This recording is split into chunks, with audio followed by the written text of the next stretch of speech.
ইব্রাহিমকে হুকুম করো মাওলা গো ইসমাইলকে কুরবানি রে করো তোর কুদরতেই বন্ধ ছুরার ধার আমার মাবুদ গো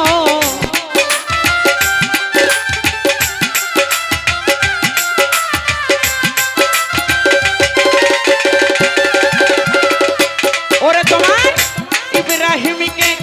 হুকুম করো ও মাওলা ইসমাইলকে কুরবানি রে করো তোর কুদরতেই বন্ধ ছুরার ধার আমার মাবুদ গো তোর কুদরতেই বন্ধ ছুরার ধার ইউনূস নামের নবীরা সেই দিন কুলে ভাগ ছায়াও তারে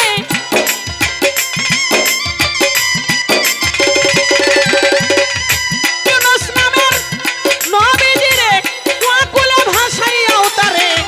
কালুর ধারে দিছিলা নিস্তার গো সেই দিন কালুর ধারে দিছিলা নিস্তার আমার মাবুদ গো গুনাহ খাতা মাফ করো আমার জগতে গুনাহ খাতা মাফ করো আমার মিজান নিসান গুনাহ খাতা মাফ করো আমার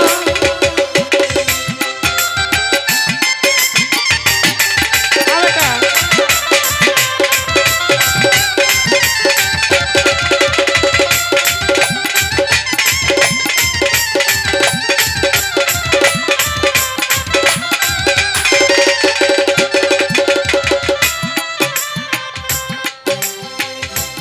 নেকির খাতা শূন্য যে পায়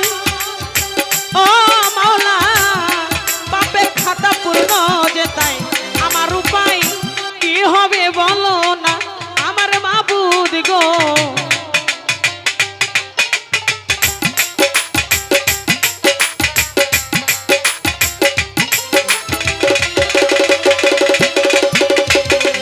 নেকির খাতা শূন্য যে পায় আ মাওলা পাপের খাতা পূর্ণ যে তাই আমার উপায় কি হবে বলো না আমার দরদি আমার উপায় কি হবে বলো না আব্দুল রশিদ সরকার বলে আমায় মাওলা বাঁচাইলে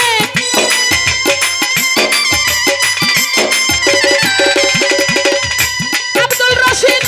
সরকার বলে আমায় মাওলা বাঁচাইলে খুইলা দিয়া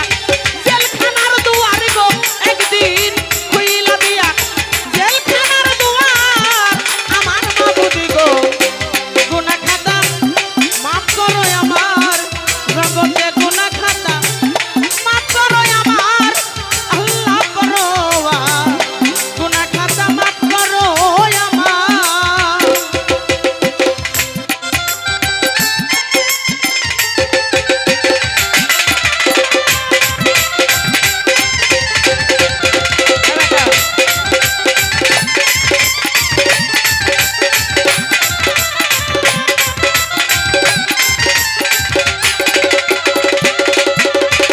বলছে আমার নেকির খাতা শূন্য যে পাই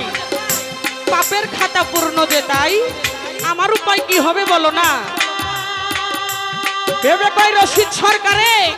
মাওলা তুমি আমায় একদিন বাঁচাইলে খুইলা দিয়া জেলখানার দুয়ার এরকম মৌলবাদের জন্য এক সময় জেলখানাতে বাউল সম্রাট রশিদ সরকারও জেল খেটেছে সেদিন জেলের মধ্যে বসে বসে এই গানটি রচনা করেছিলেন আজকে তারই সুযোগ্য সন্তান তার দরজাও মাওলা খুলে দিবে আর কোনো প্রকারের মাজারে কোনো হামলা এদেরকে দেওয়ার সুযোগ দিতে হবে না কারণ পাগল আল্লাহর বন্ধু পাগল এত সহজ জিনিস নয় পাগল আল্লাহর বন্ধু সে পাগলের কাছে এরা এসে দুর্নীতি শুরু করে আর এই শয়তানেরা আল্লাহকে কয় শালা নবী কয় শালা হযরত আলীকে কয় মদখোর হ্যাঁ আবার খাদিজা কে বলে সে এক ওয়াক্ত নামাজ পড়ে নাই রোজা করে নাই হজ করে নাই যাকাত করে নাই আবার 40 বছরের বেশি নবী ওরে বিয়ে করছে ইনটেক মাল না এদেরকে ধরেন না ইহুদির বাচ্চারা তাই এখানে আব্দুর রশিদ সরকার বলছে